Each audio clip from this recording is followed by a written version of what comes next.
Weekend picks for book lovers, including Varina by Charles Frazier. What should you read this weekend?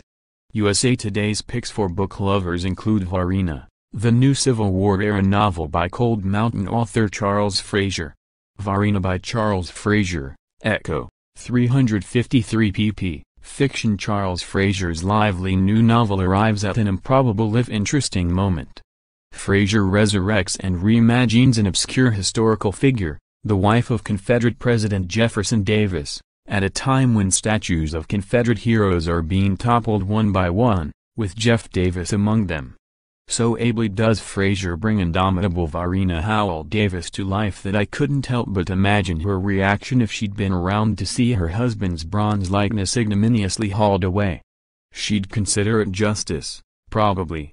After all, this is a Southern woman who after the Civil War moved to New York to write for newspapers and declared that the right side won.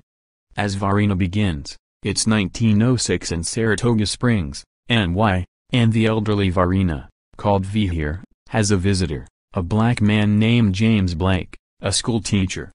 James believes he was once Jimmy Limber, the little, real-life, boy rescued and briefly erased by Varina, after she saw him being beaten in the street. The last time they were together was 1865 and V and Jimmy and her brood of children were on the run after the Confederacy fell. V begins filling in the blanks for James and telling the story of her life, which is irresistible. USA Today says out of 4.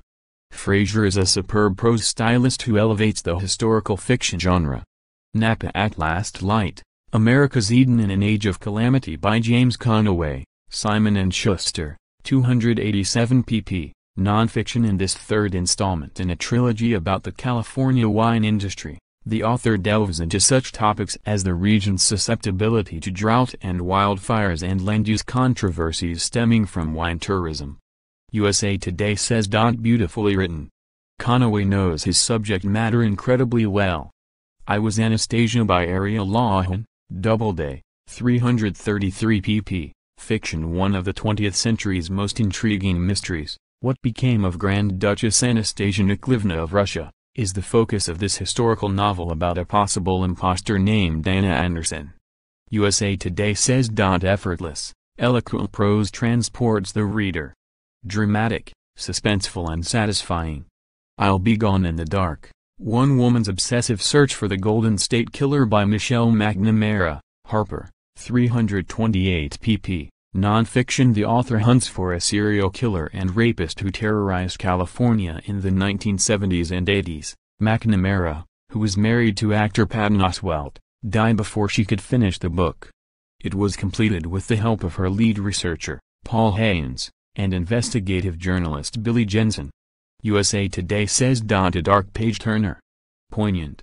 Blue Dreams, The Science and the Story of Drugs That Change Our Minds by Lawrence Slater, Little, Brown, 399 pp. Nonfiction. The psychologist and author of Prozac Diary returns with an ambitious look at the development of antidepressants in a book that doubles as a deep dive into her own battles with mental illness. USA Today says. Fascinating.